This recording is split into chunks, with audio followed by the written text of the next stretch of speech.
signature campaign ikinasa para ipanawagan ang pagpapauwi kay Digong. Kaya po sila naggawa ng signature campaign para ipanawagan po sa ICC na, eto marami kami, pauwiin nyo na si Digong. Para sa akin, masasabi ko talaga walang epekto yan. Walang epekto yan. Kasi wala namang kunik yan doon sa mga taong namatay sa panahon ni Digong. Okay sana kung yung kaluluwa yung pumirma, yung kaluluwa nung namatay. Baka makauwi pa nga. Pero hindi kaluluwa yung pumirma yung mga dutae yung pumirma Alam nyo, pati mga minor de edad, pinapapirma nila, nilalagay ng mga minor de edad yung mga information nila, saan sila nakatira, kompleto po. Nako, labag yan sa batas natin, ng mga pribadong tao kukunin mo yung information. Para saan? Diba? Labag na labag sa ating batas yan. Kaya, mga bobo nga itong DDS, pirma ng pirma, hindi nag-iisip, mga tanga.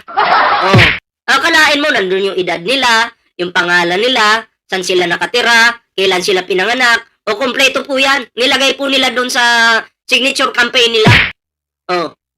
Diba? Nawawala na kayo ng privacy, mga tanga kasi kayo. Wala din sa gobyerno natin yan, bawal yun. Wala namang batas na ganun. Na pwede pala yun Halimbawa lang, magkawatan ka, magnanakaw ka, magpapirma lang ako ngayon dahil sikat ako, makakalaya ako. Sikat ako magnanakaw nga lang ako, pero dahil sikat ako, magpapirma lang ako sa mga followers ko dyan, ay makakalaya na ako. Ay pangit, hindi hustisya yung tawag doon kung ganun. Diba? Farewell, shoutout po sa iyo ito na, pakinggan po natin ang balitang ito. Mag-like, share, subscribe na po kayo dyan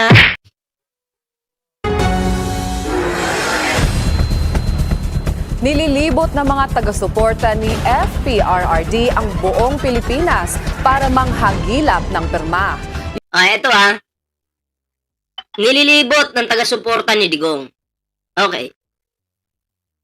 Ang taga-suporta ni Digong, karamihan dyan, mga hampas lupa. Diba? Mga hampas lupa at mukhang tae lang tingnan. O dugyot. Yung mga yan, wala naman talagang pagmamahal kay Digong yan. Nag-iikot lang sila kasi may pondo at doon sila kumikita. Ginagawa lang nila yon dahil dyan sila kumikita. Ang tanong dito, sino ba yung nagbigay sa kanila ng pondo? Yun yung malaking tanong. Diba?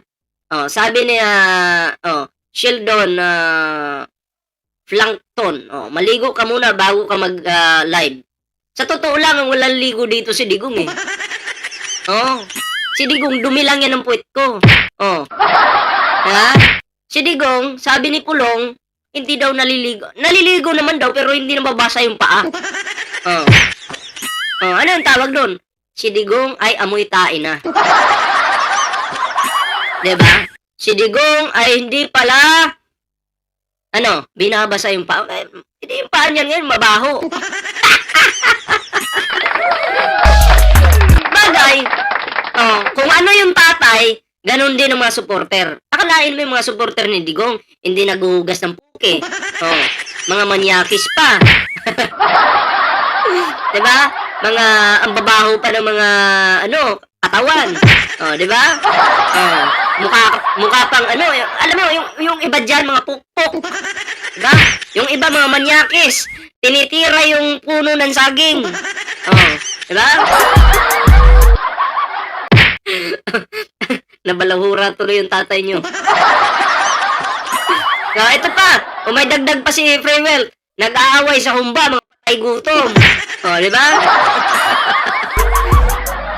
Humba lang, pag-aawayan nyo. Wala ba kayo sa bahay nyo yan? Bobo. Humba lang pag-aawayan nyo. Parang walang mga kain ng mga animal. Mga palamunin. Kaya lang nandun, nagtitipon-tipon para sa lamon ng puta. Ay nako. Shoutout po Kaya Remy Kudo, salamat po sa iyong pakulay dyan. Kaya sabi nga ni Sheldon, pambaho daw ng mukha ni Digong. Tatay mo yan, bigla kang bumaliktad. Bakit mo sinabihang mabaho yung mukha ng tatay mo? Huwag Huwag naman ganyan. O, tuloy natin to. Yan daw ay para isumite sa Korte Suprema at ipanawagan ang pagpapauwi sa dating Pangulo. Narito ang Agenda Weekend Report ni Ryan Riloban ng Abante. Maagang nagtipon-tipon ang mga taga-suporta ni dating Pangulong Rodrigo Duterte sa ilang bahagi ng Katulad yan, mga tatanga-tangang matatanda. May rider na tanga. Pero yung mga nakaitim na yan, sila yung paldo. Sila yung paldo. Sila yung nagpapirma eh. Hindi naman gagalaw yung mga ito kung hindi mo bibigyan ng budget yan. Ano ka ba? Paldo! Diba? Ang mga supporter ni Digong, ng mga matatandang mahihirap, kawawa kasi mga uto-uto. Yung nagpapapirma, monthly po may natatanggap yan. lungsod ng Maynila kanina. Yan ay para isagawa ang tinawag nilang nationwide signature campaign caravan. Ayan, pati signature campaign ginawan po. Negosyo na yan eh. Ginawa ng negosyo yan. Pera-pera na lang pala. Kawawa, alam nyo, sa totoo sa kabilang banda, naawa din po ako kay Digong. Bakit? Pinagkakitaan ng mga supporter niya. Oo, pinagkakitaan. Bukod sa vlogging, na kumikita sila sa vlogging, may signature campaign pa. Siyempre, dapat, pag ginawa mo tong signature campaign na to, dapat may pondo. Hindi ka naman pwedeng magpa-perma-perma nang wala kang pondo. Diba? So, may pondo. Pumaldo sila dyan. Diba? Layo nito na mangalap ng pirma bilang apela sa pamahalaan para sa agarang pagpapauwi sa Pilipinas sa dating Pangulo mula sa The Hague, Netherlands. Umikot ang isang van sa piling pangunahing kalsada. Yung van na yan. Hindi naman tatakbo yan kung walang pondo yan.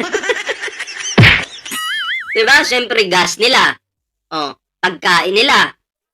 Yung ibubulsa pa nila. Kasi halimbawa, may budget sa isang araw, pagpalagay natin 100,000. Mag-ikot-ikot ka lang dyan. Magkano yung magagastos mo? Pagpalagay natin 15,000 or 20,000. Di paldo ka, may 80,000 ka pang ibubulsa. Ilan kayo nagpapirma? Hati-hati kayo doon. Diba? Kasi mga hampas lupa sila. Sa Maynila na may nakadikit na mga tarpaulin na may nakalagay na katagangtay kami naman. Sabi ni Sheldon, kawawa kayo mga vlogger, pinagpalit dignidad para sa... Ipagpapalit ko talaga si Digong para sa pera. Para kumita ako dito sa YouTube. Anong magagawa ko kay Digong? Wala naman akong mapapala dyan. Pahirap lang yan sa bansa. Puro lang kayabangan yung alam. Di, ipalit ko na lang para magkita ako sa YouTube. At least ako may kita sa YouTube. Pagpalit ko si Digong doon. Diba? Mas okay na yun. Kung para magtiyaga tayo sa mayabang na tao. Diba? Ako po. At may kalakip na larawan ni dating President Duterte. Ayon kay Placido Pilosopo na mula sa May Isog Rally, December 5 nang simulan nila ang caravan dito sa Luzon kung saan target na makalikom ng 1 milyong pirma sa buong bansa. Pahirapan sila sa pagpapapirma, pero sabi nila 32 million daw sila. Pero sa 1 million lang, hirap pa sila. Hirap na hirap. Kala ko ba 32 million kayo? Tagal nyo na nag-iikot Hindi nyo pa mabuo yung 1 milyon. Wala na kasi. Tanggapin nyo na kayo ay wala na. Laos na yung tatay nyo. Inaasahan naman anya na matatapos ang kanilang aktibidad sa Pebrero ngayong taon at agad din Eto, katulad yan. Si Boy Lighter. Paldo yan! Ano ka ba? Hindi gagalaw yan nung walang ganyan, pera. ngayong taon at agad din nilang isusumite sa Korte Suprema. After po nito siguro, we will support the filing of this signature campaign. Boss, ligo-ligo naman boss. Sa kakaikot-ikot nyo, hindi na kayo naliligo ba? Hindi, payo ko lang naman. Sa Korte Suprema at tignan pa ho natin kung ano pa ho yung nanaisin ng taong bayan para po kalampagin ang gobyerno sa pamamagitan ng Suprema. Ang gusto ng taong bayan, number 1, una, sana yung mga nag-iikot naliligo. Kasi baka maamoy nila yung mga amoy nyo dyan. Para hindi kayo magmukhang dutae ba? Yun lang. At ang gusto ng taong bayan, mapunta si Sara sa ICC. Dagdagan ba yung nandun sa ICC? Hindi pauwiin. Dagdagan. Yan yung gusto ng taong bayan. Na bahagi po ng ating bayan, no, para po kalampagin ng ating gobyerno, para po dinggin at bigyan na po ng resolution ang 4 na pending na GR numbers po. Dagdag pa ni Peloso po, ang pangangalap ng Piluso. pirma ay bahagi lamang ng mas malawak na kilos protesta ng kanilang grupo habang hinihintay ang tugon ng pamahalaan sa kanilang panawagan.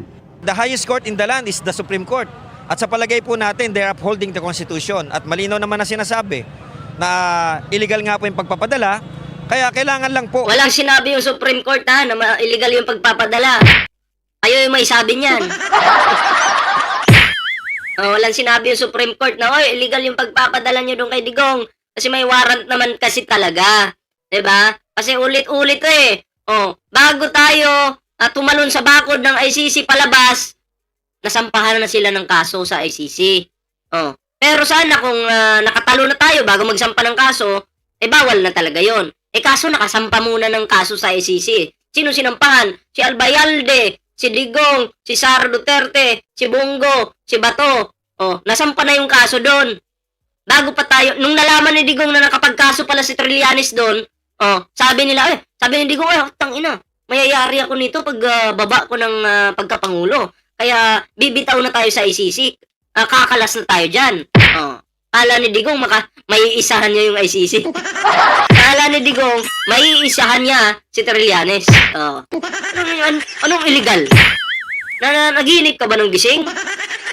Na makita din ng mga judges natin na marami talagang Pilipino ang kumu-question sa pagpapadala na to. Marami talaga. Yung kumu-question, bakit pinadala si Digong doon ng hindi kinaladkad? Marami talaga. Kasi ang sigaw nga ng mga Pilipino, kaladkarin mo na yan si Digong. Kaya naniniwala ako sa'yo. Maraming mga Pilipino ngayon yung nagku-question kung bakit hindi kinaladkad si Digong. January 31 ay magkakasari ng mga Duterte supporter ng motorcade caravan sa EDSA ng alas 2 ng hapon. March 11 nang arestuhin ang dating Pangulo at dalhin sa Dahig, Netherlands dahil sa crimes against humanity charges sa madugong kampanya kontra droga. Kamakailan lang nagsumiti na ang prosecution sa ICC ng 1,300 pieces of evidence laban sa kampo ni dating Pangulong Duterte. Kabilang daw dito ang mga dokumentong maaaring mag-incriminate sa kanya kaugnay sa drug war killings. Sa ngayon, wala pang kumpirmadong schedule ng confirmation of charges hearing ng dating Pangulo habang nananatili ito sa kustodiya ng ICC. Para sa Agenda Weekend. So kayo, anong reaction nyo dito mga pre? Comment down below. Ayan. Para naman po mabasa natin yung mga komento, yung mga reaksyon. Ayan sa hindi pa po nakakapag-like, share, subscribe sa ating YouTube channel, kalimbangin nyo na po yan para po maging updated po kayo.